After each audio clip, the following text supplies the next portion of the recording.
Hey guys, it's Alex and Dad from 7th Hour Films back again with Doctor Who Classic. Last time on, we finished The Web Planet. What was that one about? Well, they had made friends with the Menoptera, these rather moth-like creatures. Found out that there were Optera, or basically earlier versions of them, living on the planet underneath the ground. And then they were fighting against the Zarbi, the ant creatures, and the Animus who had taken over the entire planet. Anyway, all was resolved peacefully, well, somewhat peacefully, and they were able to bring everything out to its logical and somewhat satisfying conclusion. Yep. That was pretty much that. Even though, it could have been cut down by a few episodes. Overall, it was still all right. Yeah. Hopefully, this time we won't have to say that it needs to be cut down, because this is only a 4-part episode. So, today we are on to the Crusades. So, and 2 of these are going to be reconstructions. Part 4 is also a reconstruction, which is kind of disappointing, but oh well, it happens. So, let's see. Is there anything else to say? It's the 4th of July. Yes. So we're doing the most American thing and watching a British show. I love all the memes that I've been seeing today. It's basically a picture of Queen Elizabeth that basically says, Happy Treason Day. You disappointing colonials or something like that. Anyway. Yeah. But I do like to bring up the fact, I do teach in my history classes that theoretically speaking, the United States did not win its War of Independence. Militarily speaking, we got the crap kicked out of us. And for good reason. The British had probably the greatest military in the world at that point. But the reason why the war came to a successful conclusion for us was that the British simply could not afford the war anymore. It was the first time that anybody had really tried to, fight a long-distance war all the way across the Atlantic, and the expense of not only the soldiers, but the horses and the artillery and the soldiers and the uniforms and the food and everything else. Even though a lot of that was supplied by Canada, it was just too expensive, and they simply could not sustain it. So, 1781, they sat down and said, what do we do? And we ultimately decided that the United States would become an independent country, and Great Britain basically said good riddance. I feel like we've talked about that on an episode of Doctor Who before. That's entirely possible, yeah. Yeah, because I feel like I've heard this exact thing. Granted, I hear a lot of what you say like multiple times in my life, but I feel like you have said that on an episode before. Yeah. And of course, none of this is on topic of today's episode, but we're just going to kind of say it anyway. But I was very tempted today on Twitter to just be like, if you're not American, I don't know, tell your landlord to piss off. It's basically what the revolution was. So, but yeah. But none of this matters now, because this is obviously not going up on the 4th of July. So, yeah. But there's really nothing else to talk about before we get into this episode. Yep. So, so now that we've randomly talked about the 4th of July for a few minutes, now we can go ahead and get into this episode of Doctor Who. Here we go. No, not yet. One of them may be the king. Follow them and listen.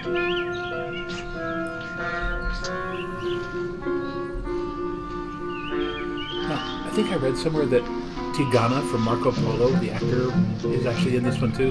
Oh, really? That was an unusual noise. Well, I mean, they put in a sound at all. That's something, but yeah, that was not the right sound. I'll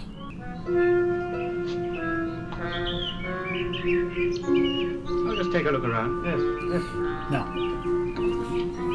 I don't know that there would have been woods like this around Jaffa. It is there on the Mediterranean coast. Barbara. Yeah, see. Out of one trouble into another. Barbara.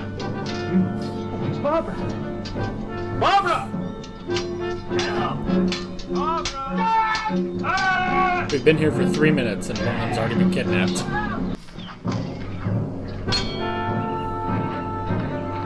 Luckily, we fell into the perfect clearing for a fight.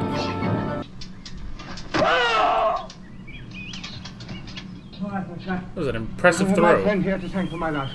Well, to them, you're King Richard, so who would travel with Richard? The Queen would not. But the Princess. Yes, you shall be Joanna, my sister. Silks, satins, finery, rich silks. It is a bit of a satins downgrade from from Basra, princess when she used to be mistaken for a goddess. Silks, satin. I could have sworn that he hadn't left.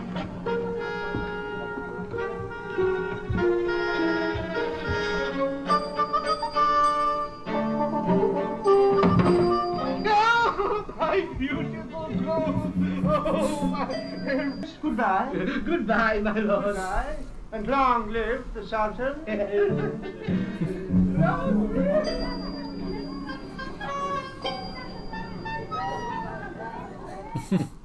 Quite the heist he pulled off.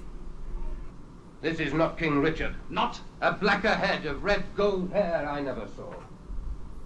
All is now clear to me except the lady's presence. Great Sultan, this woman can be made to entertain you. I can have her dance on hot coals, run a gauntlet of sharp-tipped swords. No! Die for your pleasure. What do you say to that? It sounds like the punishment for a fool. It does. And who here is the most foolish? Elakir, I can devise my own pleasures. Well, that ruse didn't last long. I came with 3 friends. We arrived in the wood. You rode into the wood. No, You walked into it? not that either. You arrived. Yes, in a box. In a box. Ah, you were carried into the wood. Yes. I was gonna say you're gonna try to explain the TARDIS Help me now. to consider what I have to do with you. This woman can rot in one of Saladin's prisons until her hair turns white before I'll trade with the man that killed my friends.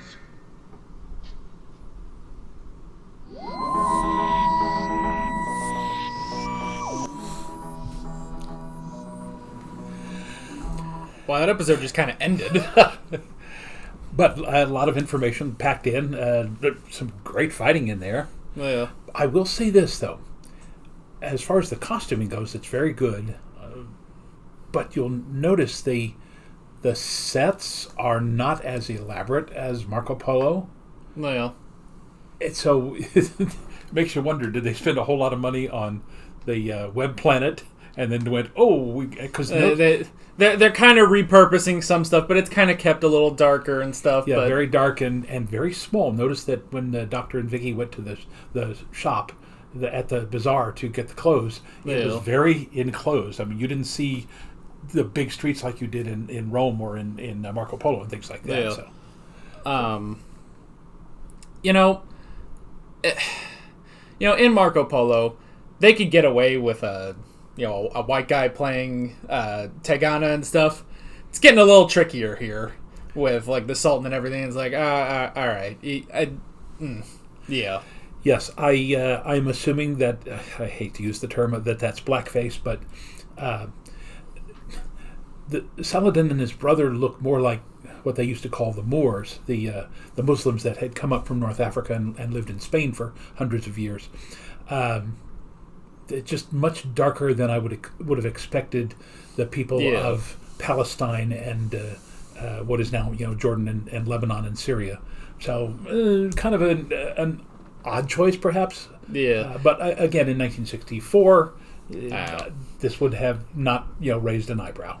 Well, and it's also interesting because one thing I kind of find when they add on all that makeup is it always makes them look really sweaty, and it's like, okay, you're just like you're weirdly like glowing in the darkness you've tried to put on the face, and it's like I don't think this worked like at all. It's like you could have probably. Because again, you can say, well, this show was made for kids. Like, I don't think kids would have noticed if you had just had, kids in the 60s would have noticed if you just had a white guy. And we would have just been like, wow, 60. We would have been exactly like that. Well, it's the 60s. It's just a white guy. We'll just move past it. But it's like, you've made them specifically dark, which makes them look sweaty and they look shiny, and it's weird. So yeah, the makeup could have used some help.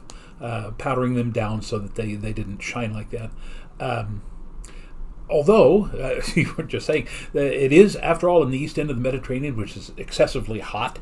And, it just, all they would have had to do is, spritz down Ian and Vicky and the Doctor and Barbaras and the King, so that they would look like that they were, in the heat as well. So, but anyway, this is obviously somewhere in the late 1100s.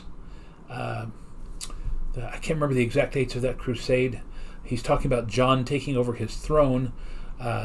John became the king in 1199, so this is probably in the somewhere between 1192 and 1199. So, but this is one of those periods that I used to talk about in world history that talk about unintended consequences. The Europeans invaded the Holy Land, trying to win it back for the idea of Christendom. Every one of the Crusades was a spectacular failure, except for the fact that aside from the noblemen and the lords and everybody who was fighting for this idea of it's the Holy Land of the Christians, and the Muslims, of course, the Holy Land for them as well, it was the merchants. It was the people who didn't care about the religion. It was the people of Genoa and the people of Venice and the people of Jaffa and all those other seaports who said, if these people would simply stop fighting each other, we could all make a lot of money off of it. And that's exactly what happened. Yeah. That the Venetians entered into trade agreements with the friendly Muslims of this time, and that's literally what brought about the Renaissance. This idea of trade and relearning the knowledge that the Muslims had kept during the Dark Ages back in Europe, and getting all the stuff that the Europeans knew to the Muslims, and the Muslims getting all the stuff that they knew back to the Europeans. It was the way forward. It's the modern age literally begins out of this incredible mess that was the Crusades. Well, okay. All right, so the next one is a recon, huh? Yes. Now, do we know exactly what it is? Is it going to be like Marco Polo, just the stills? Yeah, pretty much, I would say. So, okay. Yeah. And I heard that, like, one of the reasons that this particular serial, like, isn't reanimated, like, with Reign of Terror, is that I guess there are characters that show up just in this episode, and it's hard to tell, like, who's who or something. Like, it's just too complicated to actually try to animate. Okay. So 100 men to one of yours. Methinks a fair bounty, sire. By my father's name, you have wit, old man. Guard, call the chamberlain. I've played his father, King Henry II. The service you have rendered us. Where there is a treaty, there is a chance of profit.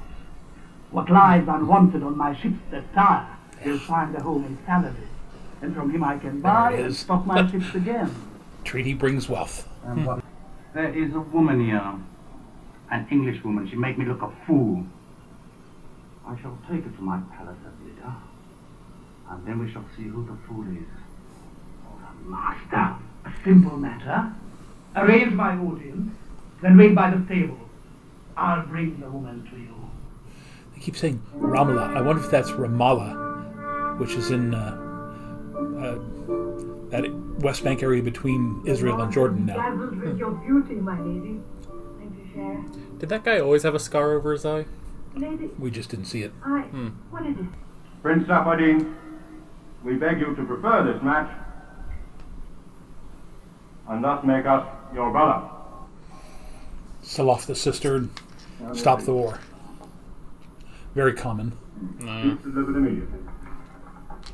They talked about Philip earlier. Philip offered one of the ladies in his family to King John if John would stop the war against France. Business with you. Come closer. I think her name was Blanche. I have one duty to perform before you leave. Give me the sword, boy. You are without rank or title, and while we do not doubt your courage, our emissary shall speak from a proper position of authority. What is your name? Ian Chesterton. Kneel. In the name of God, St. Michael and St. George, we dub you Sir Ian, Knight of Jaffa. Arise, Sir Ian, and be valiant. Your Majesty, long white hair. Well, that's pretty cool. You mean what I found? Yes, On the table I found a glove. a man's glove. Yes, my lord. It has a companion, Sir William. Where is she? What have you done with her? I took her to Elakir. Man, no one's ruses are holding up anymore. Barbara's costume still does not seem to fit this period. Well, I mean, this would be late Middle Ages, high Middle Ages. She'd still be wearing something on her head. I don't think women would have gone around with their hair uncovered.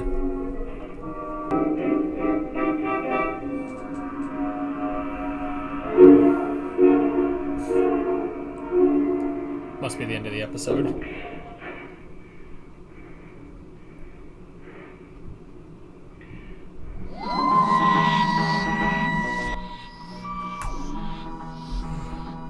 Hang on a second here. I want to see who's playing the Sister Joanna. It is Jean Marsh. Wow. I actually recognized her. Yes. I was going to say it looked like Jean Marsh in most of the pictures, but then, obviously very young. Yeah, she would later go on to do, I want to say Upstairs, Downstairs, and again, you want to talk about a very well-known British actress. So yes, that's Jean Marsh. Good job. It's unfortunate when the action sequences are in the recons, because, all right, let's just spend 3 minutes. Barbara's walking through a place quietly. Great. And before I forget what I was going to write something down there, but I've remembered it. I mentioned that I played Richard's father. There's a play called The Lion in Winter about Henry II, and I played Henry II about 30 years ago. I was in my late 30s, and he's supposed to be 50, but, put a gray in my hair, and, I've always looked older. But, that said, when I was in college, I also was in Shakespeare's King John, and I played the Archduke of Austria. When Richard finally had enough of the Crusade, when he realized it was never going to be winnable, as he went back home, he crossed through Central Europe, and he was taken captive by the Archduke of Austria, who put him in prison and then sent a letter to John back in England and said, if you ever want to see your brother alive again, pay me this amount of money. And John sent him a letter back saying, you've done me a great favor. I have no intention of paying for him. And if I recall the story correctly, Richard actually died in prison, which then allowed John to become king. So John was a rather nasty person. So, the legend goes, that's why after him there have been no other kings of England ever named John after that. He is like the Richard Nixon of the kings of England. Interesting. The third time Barbara's been kidnapped. Yeah. Although, I suspect this guy is supposed to be a local Jewish merchant, perhaps. Anyway, why have I got to go on pretending to be a boy? Why can't I be a girl again? I'm sorry, my dear, but you know how we are placed here. It's Why have you deceived us? Forgive me, Your Highness. And that ruse is over. Ward, having found ourselves... The dresses shall be of silk and satins and brocaded stuff. Dresses? Silks? Satins? For the boy? I thought there was some amusement, Your Highness. Did you, Chamberlain? A girl dressed as a boy. Is nothing understandable these days? That was also a 60s sentiment. Girls started wearing pants and not skirts anymore. Now, thank goodness for that. I didn't really see myself as a... After this, the 1200s or so, Joan of France was condemned for wearing men's clothing, and they said she was a witch. If danger threatens, Sophia will hand you. But if the soldiers persist in their search, and you think that they will find you, take this and use it. kill her? Yes, and afterwards yourself. No. You must. No. Life is better than this. You do not know El Akir. I couldn't do it. You would not let them take Sophia. No, of course I then would. I leave the knife.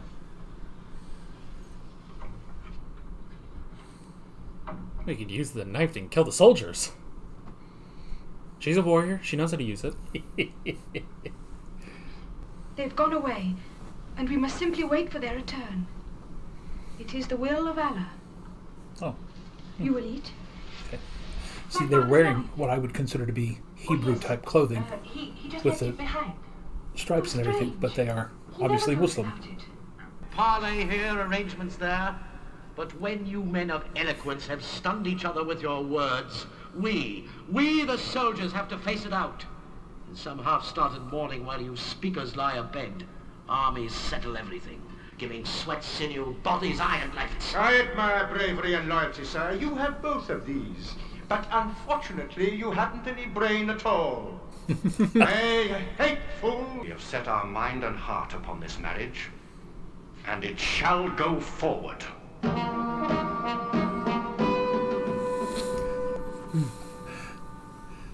Kind of hard to think of the Earl of Leicester as Groucho Marx. But he wrote and then performed a one-man show about him. Brother? His sincerity deserves our honest dealings. But caution. Yes, caution insists that my armies are ready. Saladin was a master strategist. Richard wasn't a butcher, but he was really no match for Saladin. Joanna, I beg you to accept. No! I entreat you, Joanna. No! Very well. I am the king. We command you. You cannot command this of me. Cannot! No. There is a higher authority than yours to which I answer. I am the king. Where is there any man who has greater power over his subjects? In Rome. Marry me to them and you make a pact with the devil. Force me to it, and I'll turn the world we know into your enemy.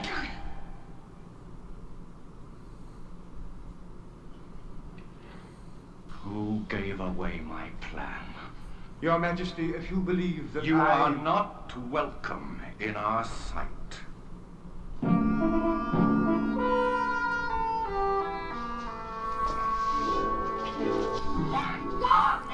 I mean, he didn't say anything, so... That scene was equal parts intense as it was funny. The only pleasure left for you is death. And death is very far away.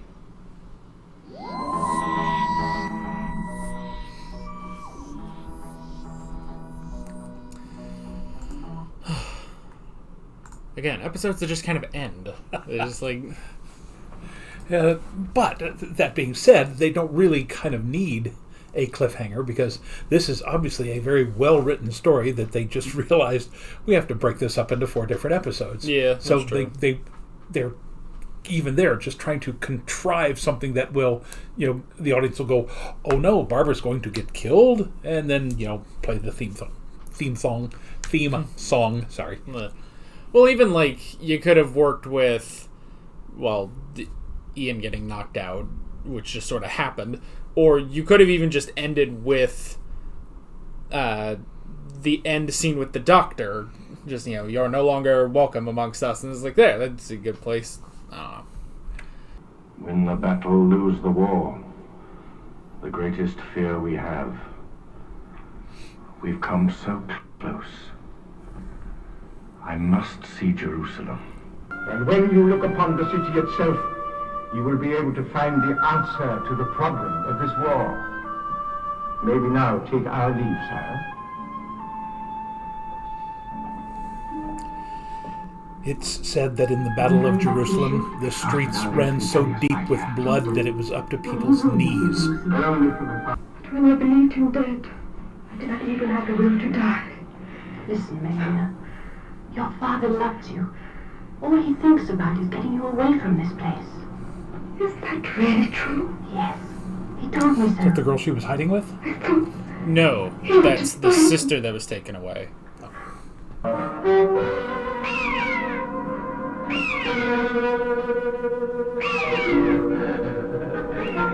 It's the one thing that's moved. Already the advance guard has reached its little objective. Be hilarious if that was it's the one thing that survived from this episode. Quickly!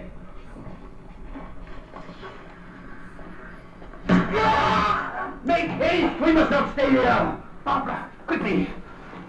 You did have gold. I acquired it. Like I acquired horses. Yes. Now you are my truly brother. Ian, we must get back to the ship. Yes, all right. Oh, now I shall farewell, Linda. Don't go crying too much, okay? Right, well, madam. Then I'll go with you. Ian almost wasn't needed there. Such talent! I would like to look once more upon the city of Jaffa, and then you may do what you will with me. Granted. Thank you, my lord. My lord.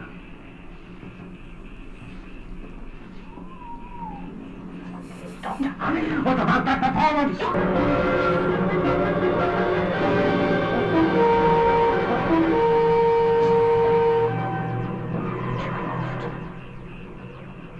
We will not speak of this. Let this story die here in this wood, or we'll be branded idiots or liars. Yeah. What's happening? I don't know.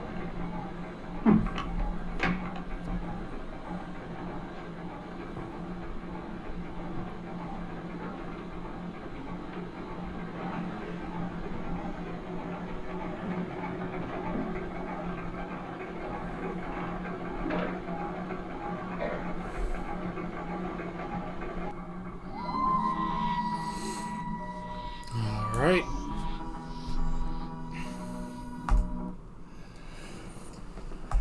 That is part 4. Well, again, twists and turns literally at every episode. Yeah. Sometimes 2 and 3 in each episode. The writer, I've forgotten his name already, but well done.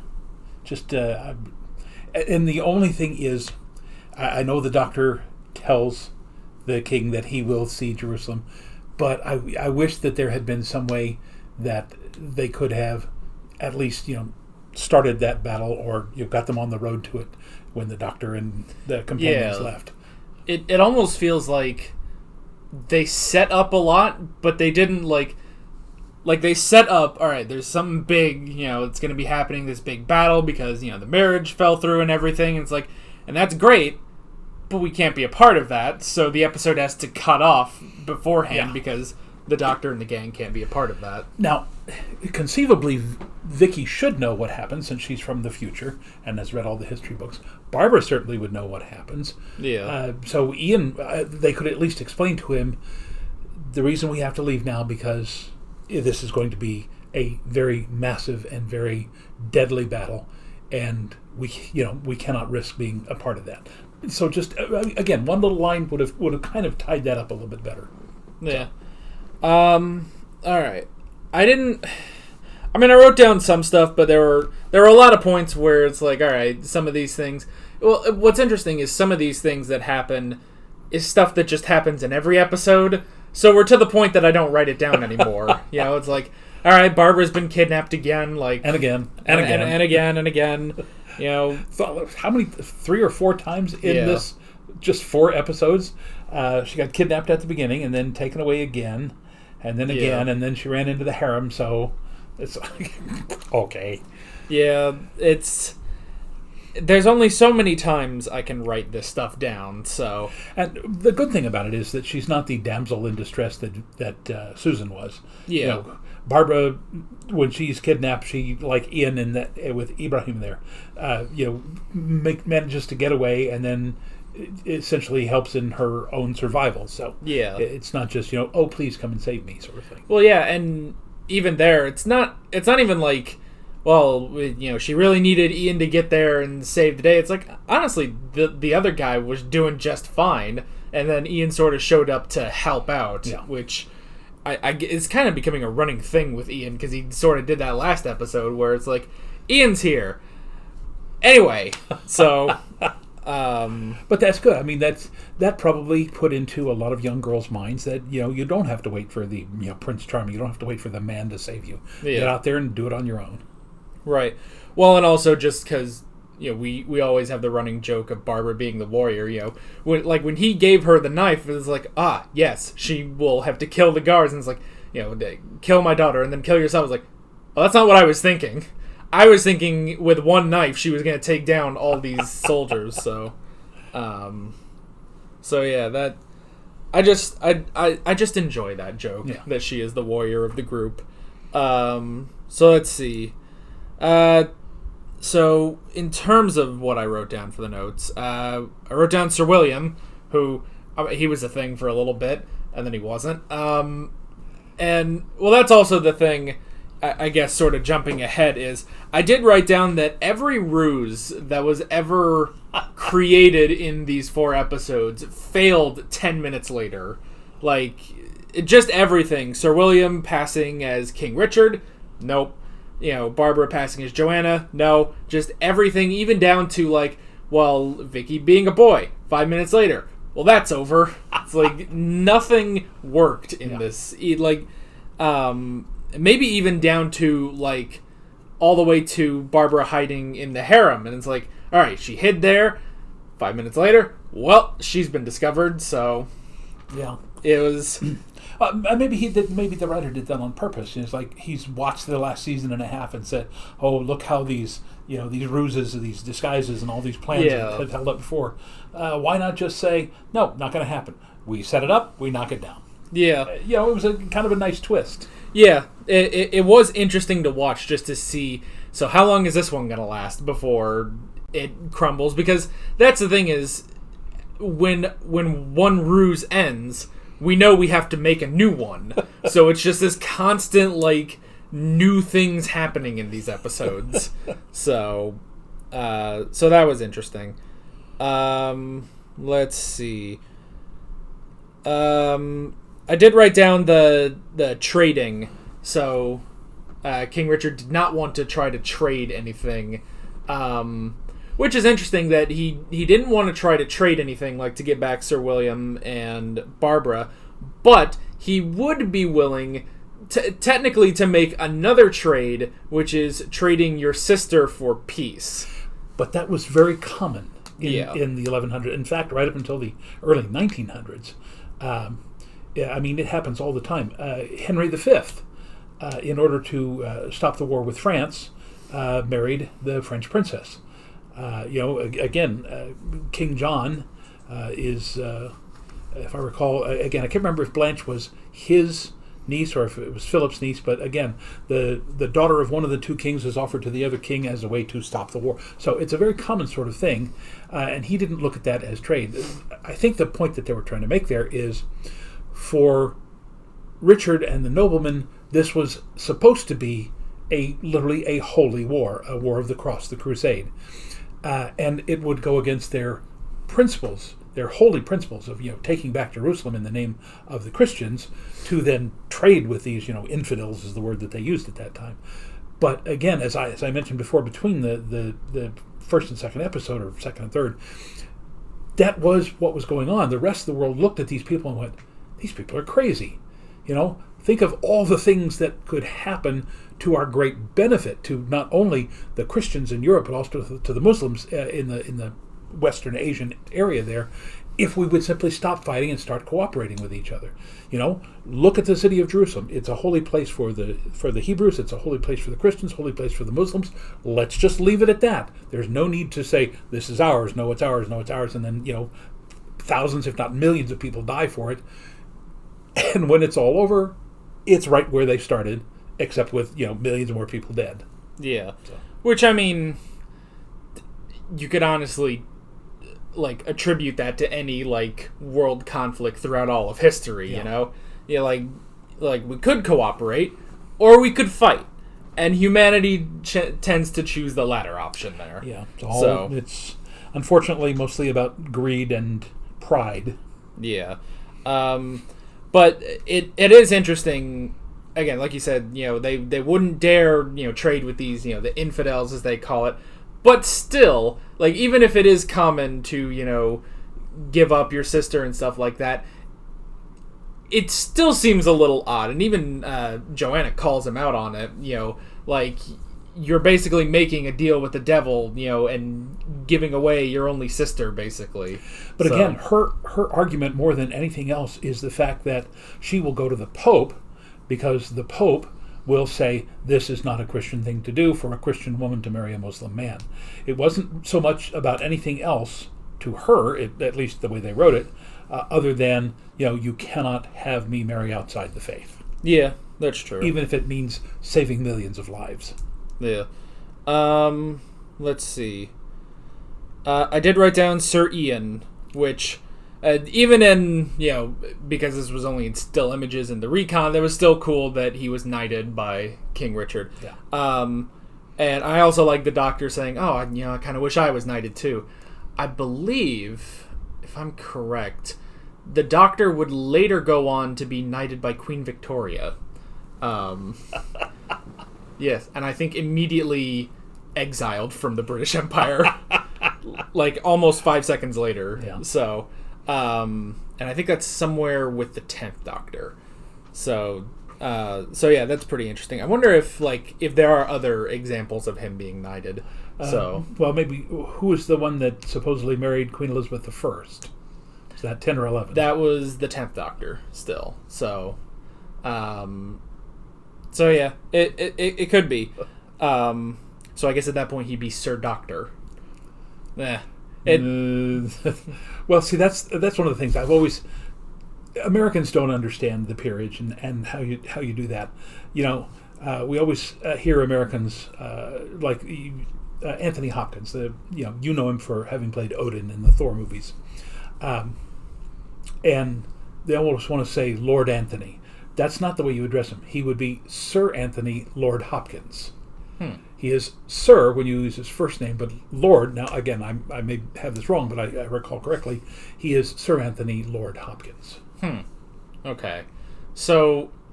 And since the Doctor doesn't have an actual name... Unless you count the as his first name and Doctor as his last name. No, I don't think it works that way. Well, I mean, like, I don't know, when you get, like, a name like blank the blank, like, this is such a random example, but, like, some people joke, like, Sonic the Hedgehog. His middle name is the. There you go. And his last name is Hedgehog. It's the weirdest example I could have pulled out for this, but... So maybe it's Sir the Lord Doctor. And technically he's already a lord anyway, because he's a Time Lord, but... Even though they haven't set that up yet. But yeah, since they're somewhat of a democracy because they have a president and not a king. Yeah, that's true. But they also have a chancellor, and so, I don't know, it's a hybrid. It's a little confusing. I don't know, because I guess, like, even, like, you know, Time Lords, it's not like, well, they're just the aristocrats on Gallifrey. It's like, well, no, the Time Lords are just the guys that do time travel and stuff like that. Of time. Yeah, they're the keepers of time, you know, so it's like, I don't know if they're technically lords or not, but let's see. That's when I wrote down ruse. Every ruse failed. I did write down that it's kind of it was kind of a dark moment when Barbara realizes that the guy was saying, you know, kill my daughter and then kill yourself so that neither of you are taken by this guy. It's like, yeah, it's a pretty dark moment there. It's like, I know we were kind of joking because we were thinking, oh, well, she'll kill the guards, but when you really get to what, you know, she was kind of grappling with there, that was pretty interesting to see just in like a kid show, you know? Yeah. And again, I don't know how many of the kids at that time would have understood that, but yeah, that's a very common thing that women. It's like Joanna, had she been forced to do this, might have ended up killing herself before she would literally give herself to Saladin. Yeah, which it's also an interesting thing, you know, because there are moments like this where we say, like, oh, well, would kids have actually gotten that back then? And I always think, like, okay, well, let's say, how old were you when you watched this? By this time, I would have been about 12 or 13. Okay.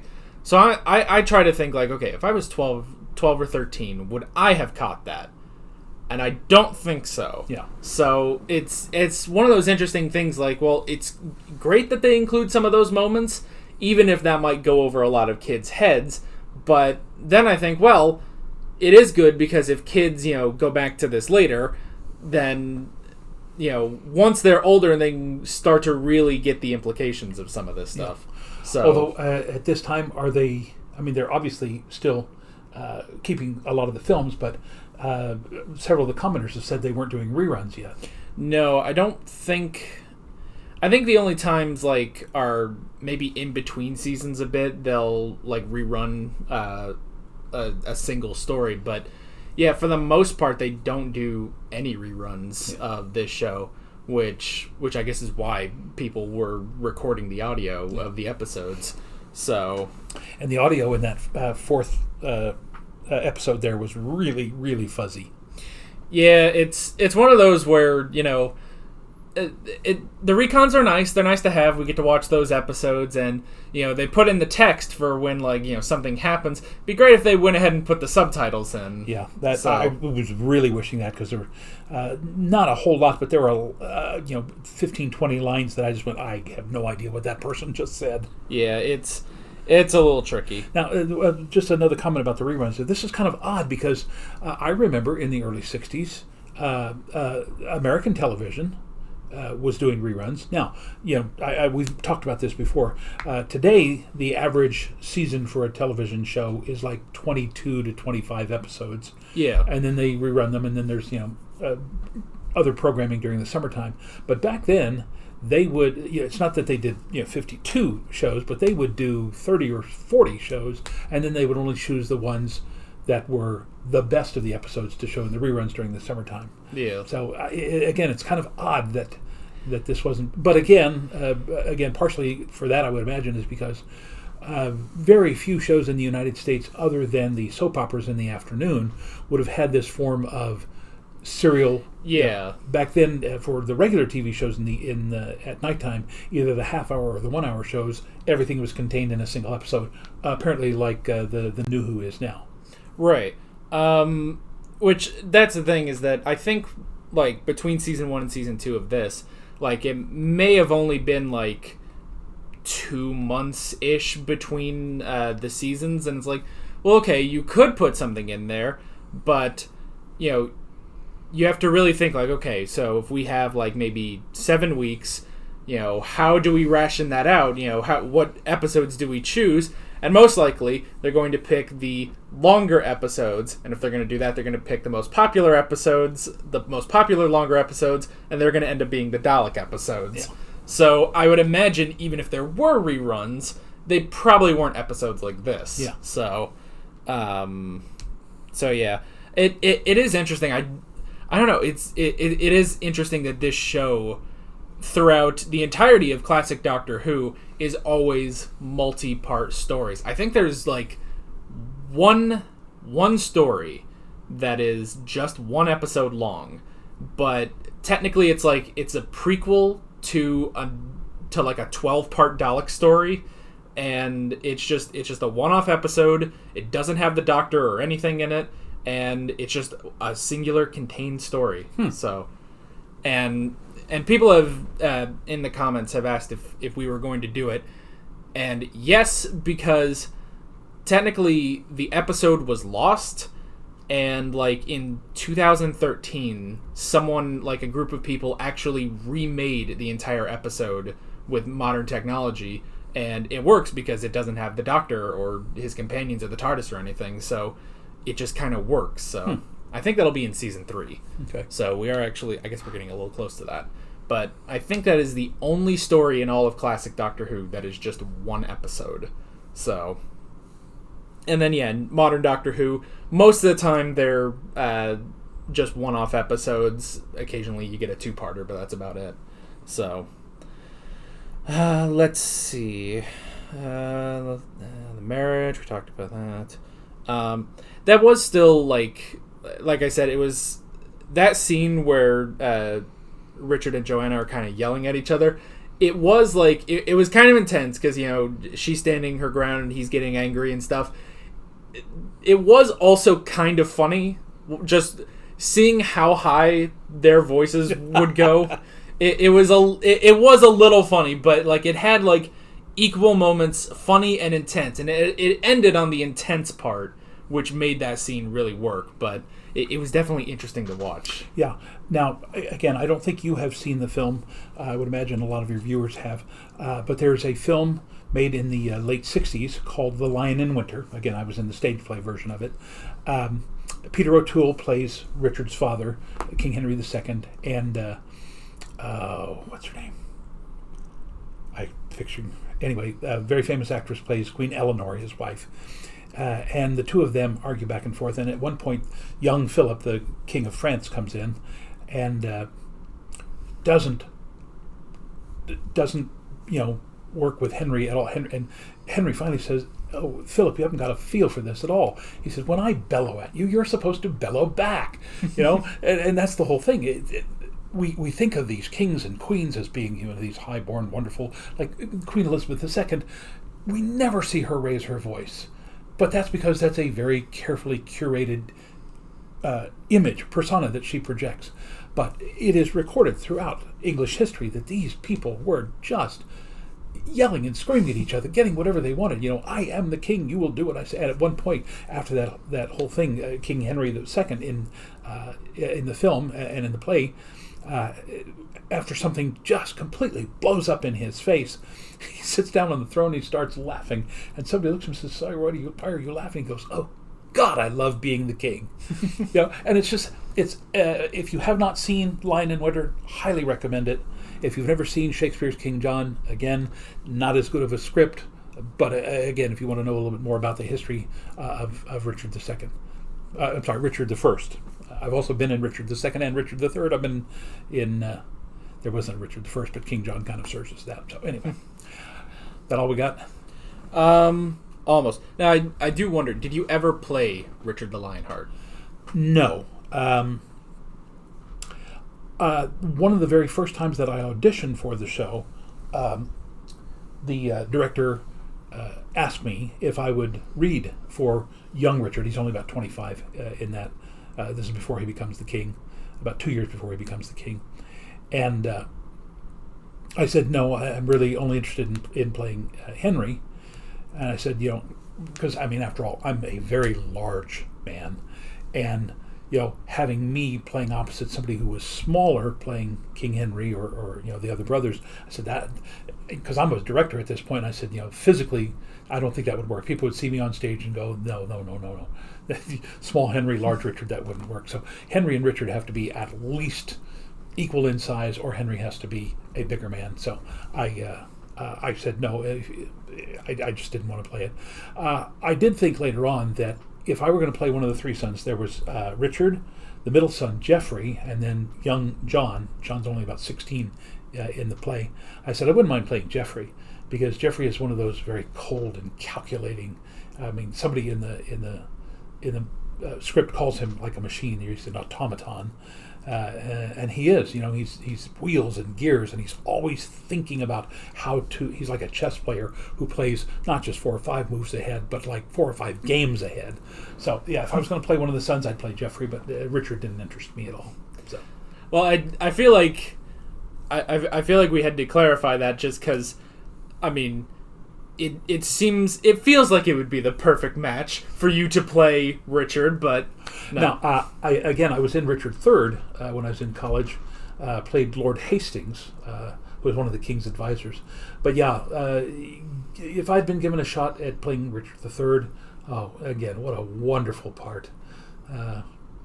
He talks about since peace has been declared throughout the land, he said, I have no taste for peace. I'm a villain, and I'm dedicated to overthrowing this peace and getting back to villainy. It's just a wonderful character. I would have loved to have played Richard III, but again, I am the wrong physical type for it. Let's see. I wrote down the harem, which, if the recon had not said it was a harem, I don't know if I would have caught that was a harem. The fact that there were only women in there I could have. If they hadn't said that, I would have said, "Oh, that's his." Or although they pronounced it in the episode Harim, which may be the Arabic pronunciation. Which I'm sure that also flew over every kid's head. I'm sure they. Maybe there were a lot of 1001 Arabian Nights stories, Aladdin, Ali Baba and the 40 Thieves, Scheherazade, which Barbara quotes several times there. The harem is a place where only the sultan or the man who owns the harem, and then a eunuch, that is a man who has Yeah, been fixed, shall we say? Yeah, I've seen Game of Thrones. I know what's going on. All right, so they were the only ones allowed in there who were of the male persuasion. Yeah. Let's see, and I guess the last thing I wrote down is the escape, specifically Ian's cover story to get them out of there, which I thought was funny. And then I like at the end the TARDIS disappears and just immediately we will not talk about this. No one will ever mention this. The story dies here, or we will all be fools. Yes. So that was funny. Yeah. But yeah, that's pretty much all I got. Now I do have one more. Just give me 2 minutes here. Okay. Again, John Bay. This is my connection to this. John Bay, who played the Earl of Leicester there as a very young man. I'm amazed at his versatility, because he was this very loud, boisterous, muscular, we will do things like this, and I'm astounded by his performance there, because when I met him, which would have been in 1980 or early 81, John Bay was just this very nice, soft-spoken, wonderful little guy, and I love joking around with him. And again, I met him here in Oklahoma City. He had written and was performing in a one-man show called An Elephant in My Pajamas, which is based on the life of Groucho Marx. And I kept looking at him and thinking, how does this, nice little wonderful sweetheart of a guy transform himself into Groucho Marx? But he put on the wig and he put on the mustache and he got the glasses and the cigar, and suddenly it was Groucho Marx. And this morning I got up and shot an elephant in my pajamas. How he got into my pajamas, I'll never know. Now, I wanted to take out his teeth, but they were in too tight, so I took him to Alabama, where the Tuscaloosa. It's just, and he was a great Groucho Marx. And it's just, again, so seeing him in this and knowing him in person and then seeing him playing Groucho Marx, I'm astounded. Now, I'm sorry that we lost him. Literally about a year or so after I met him, he apparently passed away, and I am sorry to hear that, because wonderful young man, had a great time working for him. So he definitely played a good... honestly, he kind of took over the villain role of this... sort of, with telling Joanna about the marriage and stuff. So he definitely was a great character in this. So. Yeah. Well written and well acted. So yeah. This one was pretty good. John. Yeah. All right. Okay. I think next time we also have another 4-parter. So now, what did they call it? The Space Museum. Yes. Yes, the Space Museum. So we're going back to space. We're going back to another space episode, and and then after that we will be back to another 6-parter, which is interesting. So this is the chase 1 through 3. Yes, on this particular one, the rest of the chase is just over on the other side. The chase, I believe, is 6 parts, but next time we'll be moving on. I think that might actually be the end of season 2. So I didn't really realize we were that far into 2. Yeah, honestly, well, because that's the thing, is that we took so long on the Dalek invasion of Earth, and that was just into season 2, and then we've just kind of been powering through Rescue, Romans, Web Planet, and now Crusade. So but yeah, that is pretty much it. You got anything else? I got nothing else. All right. Then, with all that being said, we're Alex and Dad from 7th Hour Films, and we will see you guys next time. Take care. Alright guys, thanks for watching this video. If you want to watch more of our Doctor Who classic reactions, you can click on the playlist, you can subscribe if you haven't done that already, and be sure you hit that notification bell. You can support me on Patreon and follow me on social media, links below in the description. See you guys later.